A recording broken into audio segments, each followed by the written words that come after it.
तो हाँ जी, कैसे हो आप लोग? आई होप कि आप सभी लोग अच्छे होंगे, स्वस्थ होंगे, सुरक्षित होंगे, ठीक है। और मैं जो है 1857 की क्रांति जो है वो आगे चैप्टर को बढ़ाने के लिए वापस आपके सामने उपस्थित हो चुका हूँ। तो देखिए, जैसा कि राज्य के अंदर चल रहा है पेपर घोटाला वगैरह, और जिस तरीके से जो भी धांधलियाँ की गई है, सरासर वो बिल्कुल गलत है। क्योंकि एक किसान का जो बच्चा होता है वो दिन रात किसी लाइब्रेरी में जो बैठ के वो मेहनत कर रहा होता है, और कुछ सामाजिक अतत्व जो होते हैं वो चंद पैसों के लालच में आकर क्या कर देते हैं कि अपने ईमान को बेच देते हैं। और इसी चक्कर में जो है वो बेचारे ना जाने कितने सही इंसानों के साथ जो है वो धोखा कर देते हैं।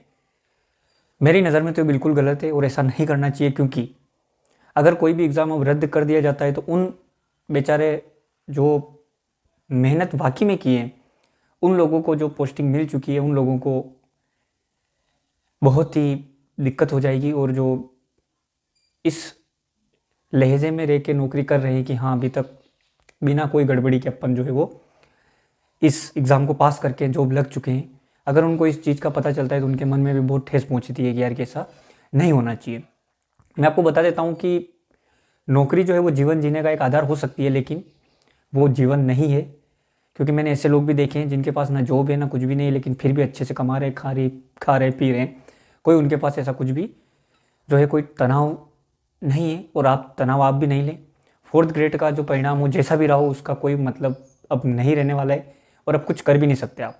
जैसा भी रहा जो भी रहा, अपने पक्ष में जितना जो भी था अपन ने अच्छे से किया, और मेरिट जिस तरीके की जा रही है उस हिसाब से तो ये है कि आपको मेहनत और भी अच्छी करनी पड़ेगी, ठीक है। तो आप बेफिक्र रहें, अच्छे से पढ़ें। और मेरा तो यही है कि मेरिट कितनी जाती है कितनी रहती है इसका कोई मतलब नहीं है। टीएसपी है या नॉन टीएसपी है इसका भी कोई मतलब नहीं है। अगर आप वाकई में दिल से और अच्छे से मेहनत करते हो तो आपको सफल होने से कोई नहीं रोक सकता है। क्योंकि मेरा ये मानना है कि अगर कोई नॉन टीएसपी से भी अगर रैंक फर्स्ट सेकंड ला सकता है तो वो भी इंसान पढ़ा होगा। भाई ज़रूरी थोड़ी है सबके समय से चीटिंग कर रहे होगे, कोई तो होगा ना जो पढ़ा होगा, उसकी रैंक अच्छी आई है, उसने टीएसपी नॉन टीएसपी दोनों से हो सकता है कि फर्स्ट रैंक लाया हो, मेहनत की होगी। और इसी मेहनत को देखते हुए अपन भी इतना तो कर सकते हैं, सिलेक्शन तो ले सकते हैं, चाहे टीएसपी हो चाहे नॉन टीएसपी हो, चाहे जनरल हो चाहे किसी भी कैटेगरी से आप आते हो, घबराने की ज़रूरत नहीं है। आप इस योग्य बनिए, इस योग्यता को साबित करिए, और हमारी शुभकामनाएं आपके साथ है, घबराए नहीं। और बीएसटीसी का जो चैप्टर है अब इसको जो अपन आगे बढ़ाने का जो है प्रयास करेंगे ना। और मेरा जो बोली किसी को अगर मेरे बोलने से कोई दिक्कत हो गई हो, किसी को कुछ भी चोट पहुँचे तो उसके लिए क्षमा और माफ़ी चाहूँगा। लेकिन जो चीज़ अगर दिल को लगती है तो उस पर ऐसा बोला जाता है कि उसको दिल से बाहर निकालना अच्छा होता है। तो मेरे को वाकई में लगा कि हाँ गलत है, तो इस चीज़ के लिए गलत चीज़ को गलत कहा जा सकता है। क्योंकि इसका एक उदाहरण मैं आपको दे देता हूँ, 2 मिनट के लिए थोड़ी क्लास बड़ी सही। देखो, जब महाभारत का आरंभ हुआ था और जब द्रौपदी का चीरहरण हो रहा था, ठीक है, अगर उसी समय जो सभा में बैठे महानुभाव जो भी थे, अगर उन लोगों ने अगर आवाज़ उठा दी होती तो शायद महाभारत का युद्ध जो है वो नहीं होता। अगर उन लोगों ने इस चीज़ को दबा दिया होता कि नहीं ये ज़रा सा गलत है, आप ऐसा न्याय नहीं कर सकते हो, भाई भाइयों के बीच में होता रहता है लेकिन इस तरह का अपमान आप नहीं कर सकते हो, अगर समझाया जाता तो शायद महाभारत नहीं होती। तो इसी तरीके से अगर जो गलत है, गलत का आप विरोध कीजिए। और हाँ, विरोध भी थोड़ा अच्छे से करना चाहिए, ऐसा नहीं हो कि आप अपनी पूरी मर्यादित अवस्था को भूल जाए, ऐसा नहीं करना है। और विरोध देखो हर चीज़ का होता है, कोई अच्छी चीज़ का भी होगा कोई बुरी चीज़ का भी होगा, लेकिन आप पढ़े लिखे इंसान हो, आप एक योग्य इंसान हो, आपसे ही समाज का निर्माण होता है। तो आप इन चीज़ों को थोड़ा अच्छे से समझें, अच्छे से जो भी करें। और यही है कि सरकार अपनी पूरी जो है वो प्रयास कर रही है, और सरकार के हाथ में जब तक मुद्दा है तब तक आप अच्छे से थोड़ा तसल्ली से बर्ताव करें, और सरकार अपना जो भी निर्णय दे उसको माने। क्योंकि सरकार जो है वो सर्वमान्य है, सरकार कभी भी हमारे साथ गलत नहीं करेगी, ठीक है।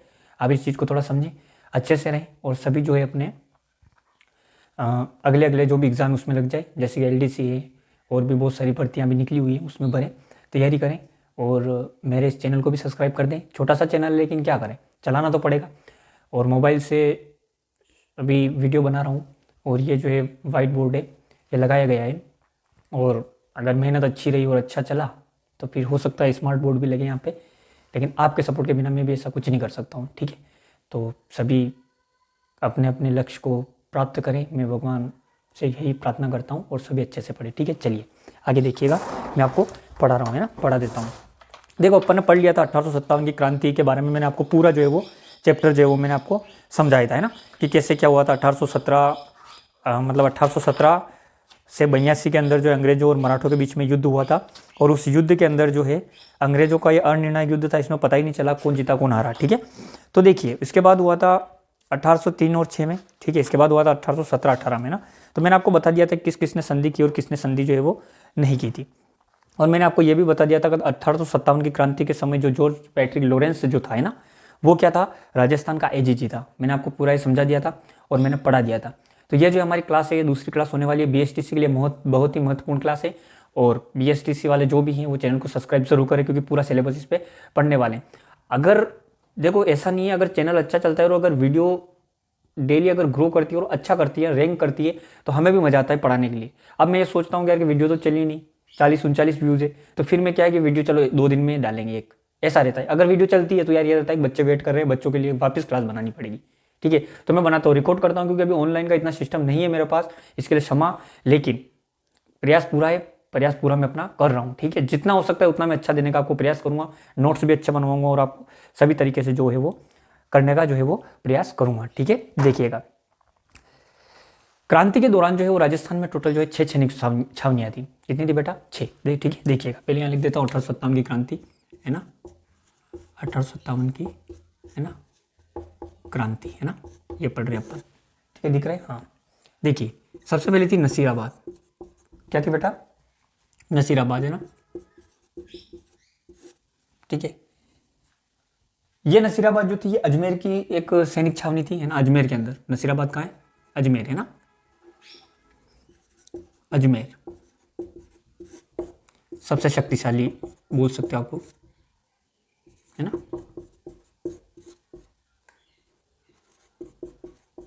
शक्तिशाली सैनिक छावनी, ना, सैनिक छावनी नसीराबाद। सबसे शक्तिशाली जो थी वो कौन सी थी? नसीराबाद थी। इसके बाद जो है अपना नीमच, कौन सी बेटा? नीमच अभी वर्तमान में भी है, और वर्तमान में ये अपने एमपी के अंदर है। कहाँ है बेटा? एमपी के अंदर, ठीक है। देखिए वर्तमान में जो है ये नीमच जो है अभी अपने एमपी के अंदर है, मध्य प्रदेश के अंदर है। ये तब एक मेवाड़ का भाग हुआ करता था, यानी कि पूरा जो है वो मालवा, ठीक है। और मालवा के अंदर जो है वो अपना मालवा और ये मंदसौर, रतलाम, ये जो पूरा जो क्षेत्र था ये मालवा का क्षेत्र था। इस पर जो है वो अपना मेवाड़ का पूरा एरिया बोल सकते हो इसको, है ना, मेवाड़ का। तब ये मेवाड़ की एक सैनिक छावनी के अंतर्गत यानी कि अंडर में आती थी मेवाड़ के। और नीमच जो है उस समय, कब? जब 1857 की क्रांति हुई थी, तब अपने राजस्थान का ही क्या था? हिस्सा था। देखिए आगे देखिएगा, इसके बाद हुआ देवली, है ना, 3 नंबर देवली, है ना, ठीक है। और देवली जो है ये अपने टोंक के अंदर है। कहाँ है बेटा? टोंक के अंदर, ठीक है, टोंक के अंदर, है ना। और इसके अंदर जो सैनिक थे, कोटा कैंटिनेजेंट जो थे उनके अंदर, और एरिनपुरा के अंदर जो थे वो जोधपुर लीजन के जो है वो सैनिक थे। अब देखिएगा देवली हो गई, दिख रहा है, देवली टोक के अंदर, ठीक है। चलो मैं इनको थोड़ा मिटा देता हूँ, फिर इसके बाद लिखते हैं। यहाँ दिख रहा है, हाँ यहाँ दिख जाएगा, ठीक है। चलो मैं यहाँ लिख देता हूँ। अगली जो है वो एरिनपुरा, 4 नंबर, है ना, क्या बेटा? एरिनपुरा, ठीक है। और एरिनपुरा है अपने पाली के अंदर। कहाँ है? पाली, है ना, पाली के अंदर एरिनपुरा। और 5 नंबर पे है ब्यावर, ठीक है। और ब्यावर जो है यहाँ मेयर रेजिडेंट जो थी वो तैनात थी ना, मेयर रेजिडेंट जो है वो क्या थी? तैनात थी। इस बात को थोड़ा समझे आप। और इसके बाद एक और जो छठी है जो है वो खेरवाड़ा, क्या है बेटा? खेरवाड़ा, है ना, खेरवाड़ा। और ये अपने हैं उदयपुर के अंदर। कहाँ है बेटा? उदयपुर के अंदर, ठीक है। ये जो है कहाँ है? अपने खेरवाड़ा के अंदर। अब देखिएगा ये 2 सैनिक छावनियाँ ऐसी थी, दिख रहा है, या फिर ऐसे देखिए, इधर देखिए, ये दो सैनिक छावनियाँ जो थी वो ऐसी है, यहाँ पर क्रांति नहीं हुई थी ना, क्रांति नहीं हुई थी ना। ये ब्यावर और खेरवाड़ा। क्वेश्चन सीधा और साफ देखो, क्वेश्चन कैसे बनता है, निम्नलिखित में से कौन सी सैनिक छावनियाँ थी जिसके अंदर विद्रोह नहीं पनपा था या क्रांति नहीं हुई थी। तो ये अपने दो ब्यावर और खेरवाड़ा, इनके अंदर कोई भी क्रांति नहीं हुई थी। अब देखिएगा, मैं आपको बताता हूँ, इन ये जो पूरा जो है यानी 6 सैनिक छावनियाँ जो है, इनके बारे में अपन जो है वो अध्ययन करेंगे विस्तार से। कॉपी पेन साथ में लेके बैठे, ऐसा नहीं सोचे कि सर कुछ भी लिखवा रहे और मैं हट रहा हूँ, आप यहाँ से देख के इन सबको एक बार नोट कर लें, ठीक है। मैं जो भी मैटर दे रहा हूँ वो अच्छा दे रहा हूँ, और मुझे बताया कि जो भी एग्जाम आते हैं उनमें नॉर्मल क्वेश्चन कैसे होते हैं, क्योंकि एग्जाम तो मैं भी दे रहा हूँ और आप भी दे रहा हूँ, ठीक है। वैसे तो मेरा 2nd ग्रेड देता हूँ मैं, और मैं तैयारी भी 2nd ग्रेड की कर रहा हूँ, मैं आपको बता दूँ। और मेरा नाम हरिओम है, ठीक है। और मैं टीचिंग फील्ड में मतलब ये देख लीजिए लगभग 2-3 साल से रहा हूँ, 2-3 साल से स्टार्टिंग कर दी मैंने। और मैं पढ़ाता हूँ, कोचिंग पढ़ाता हूँ, जो कंपटीशन एग्जाम के लिए वो भी पढ़ाता हूँ, और उनके साथ साथ खुद भी पढ़ता हूँ, खुद भी तैयारी करता हूँ, ठीक है। आप हमारे इस चैनल के माध्यम से मैं आपको बता रहा हूँ, इतना मैटर आपको फ्री में कोई नहीं पढ़ाने वाला है, मैं जितना आपको पढ़ा रहा हूँ। आप इस मैटर को बस नोट करते जाइएगा, नोट करिएगा। जैसे कि नंबर 1 लिखे नसीराबाद अजमेर, और इसके आगे लिखे सबसे शक्तिशाली सैनिक छावनी, ठीक है। इसके बाद लिखे नंबर 2 नीमच MP, है ना। वर्तमान में कहाँ पर है, मध्य प्रदेश के अंदर, MP के अंदर है। को थोड़ा समझे, पढ़ना इतना ही है कि बस अपना एग्जाम जितना काम हो जाए। और अगर आपको ज़्यादा पढ़ना है तो इसके लिए फिर आपको MA करनी पड़ेगी, ठीक है। BA के बाद MA करनी पड़ेगी, और बहुत सारे लफड़े होते हैं। ज़्यादा नहीं पढ़ना है, बस इतना पढ़ना है जो आपके एग्जाम में काम आए। देखिएगा, अब अपन पढ़ते हैं नसीराबाद, है ना। नसीराबाद जो है वो पढ़ते हैं। देखिएगा, एक एक सैनिक छावनी को मैं पूरा अच्छे से जो है वो पढ़ाने वाला हूँ, है ना। एक एक को वापस जो अच्छे से वो पूरा जो है मैं पढ़ाऊँगा। देखिएगा, ये अपने हो गया अजमेर के अंदर है, ठीक है। देखिए,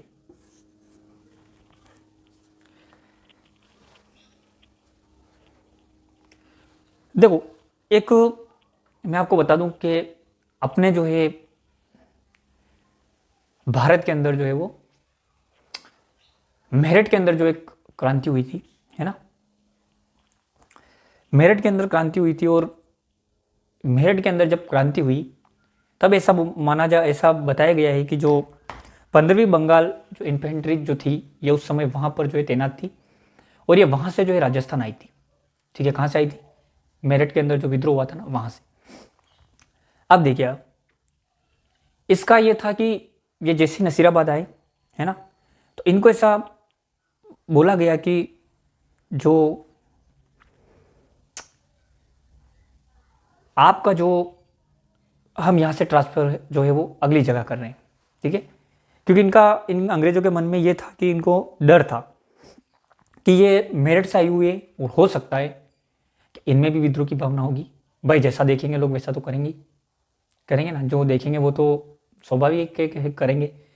और इनके मन में ये जो है वो थोड़ा चल ही रहा था कि हो सकता है कि अपना ट्रांसफर क्यों कर रहे हैं, इनके मन में था ऐसा। और अंग्रेज के लिए इनके मन में ऐसा भी था कि क्या ऐसा हो सकता है अंग्रेज ये सोच रहे हो कि हमारे लिए वफादार नहीं है, या फिर अंग्रेजों को हमारे ऊपर विश्वास नहीं है, इसलिए हमारा ट्रांसफर यहाँ से कर रहे हैं लोग, ठीक है। इनके मन में ये था। अब इनके मन में होने के बाद जब इनका ट्रांसफ़र किया गया, तो जहाँ इनको भेजा जा रहा था, वहाँ पर उन लोगों को या उन छावनी के सैनिकों को कहा गया कि इनके हथियार जब्त करो और तुम हथियार जो है वो लोड करो। तो इनके मन में भी ये था कि यार कि लफड़ा कुछ ना कुछ तो होने वाला है, क्योंकि अपने से तो हथियार रखवा रहे हैं और उनके हथियार लोड करवा रहे हैं, इसका मतलब वो कल ना हमारे ऊपर ही काम पे लेगी। तो क्यों ना एक काम करते अपन जो है इसको अपन ही काम में ले लें, ठीक है। तो वहाँ पर ऐसा होता है कि 28 मई को, है ना, कब 28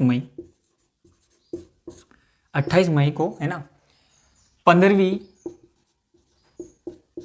बंगाल, है ना, दिख रहा है, 15वीं बंगाल नेटिव इन्फेंट्री, है ना, नेटिव इन्फेंट्री, है ना, नेटिव इन्फेंट्री, या फिर इसको आप NI भी लिख सकते हो, कोई वो बड़ा नहीं है और ऐसा कुछ नहीं होता। सैनिकों ने राजस्थान में क्रांति की शुरुआत की, है ना, कहाँ की, राजस्थान में जो क्रांति की शुरुआत कर दी, स्टार्ट कर दी इन्होंने। और इन्होंने हथियार रखने से पहले क्या कर लिए, काम में ले लिए।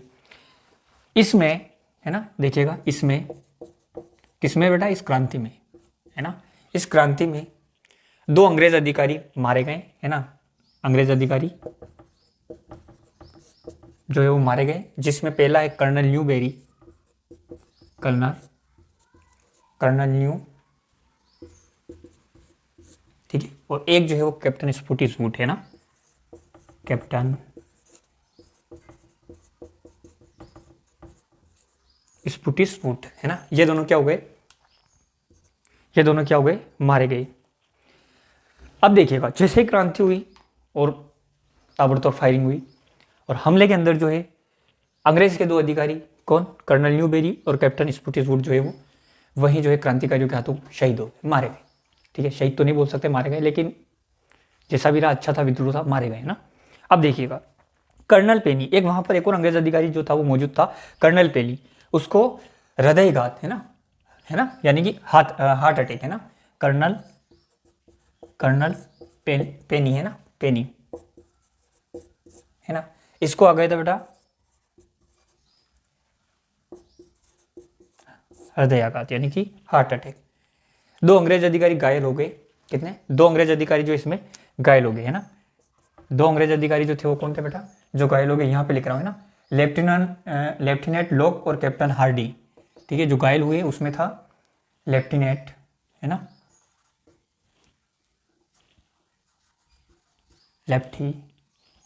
लेफ्टिनेंट लॉक और कैप्टन जो है वो हार्डी, कौन था, कैप्टन, है ना, हार्डी।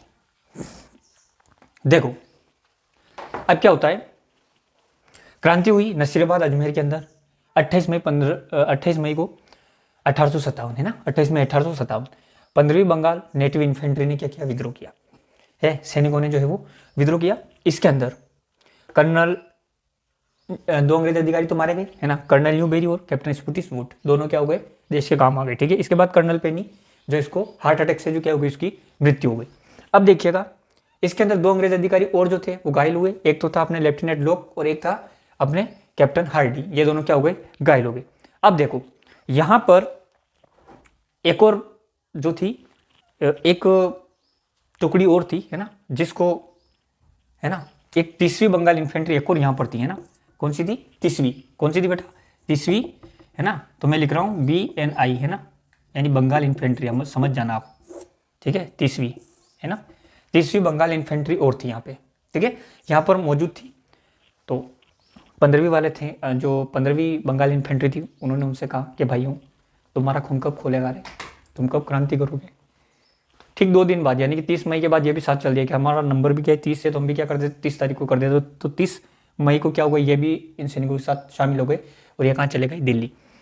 देखो अब इसमें क्या है, थोड़ी वीडियो जो है वो लंबी हो गई है, तो इससे आगे अब ये दिल्ली कहाँ जाएंगे, किससे मिलेंगे, क्या बात करेंगे, पूरी जो है जानकारी अगली क्लास में जो है वो मैं दूंगा। और इस क्रांति को वापस जो है एक बार और समझाऊंगा, क्योंकि मेरे को लग रहा है शायद मेरे को थोड़ा, मैंने जिस तरीके से पढ़ाया आपको समझ में नहीं आया, इस क्रांति को वापस समझाऊंगा मैं आपको, ठीक है, पूरा ऐसा कैसा लिख के पूरा एक बार और आपको समझाया जाएगा। वीडियो थोड़ी लंबी हो गई है, इसके लिए क्या है कि फिर इतने कोई लोग देखता नहीं है, ठीक है, तो इसलिए क्या है कि मैं इसको शॉर्ट में वापस समझाऊंगा और अच्छे से समझाऊंगा, ठीक है। तो वीडियो को लाइक सब्सक्राइब जरूर करें और जितना हो सके उतना हमारा सपोर्ट करें। धन्यवाद।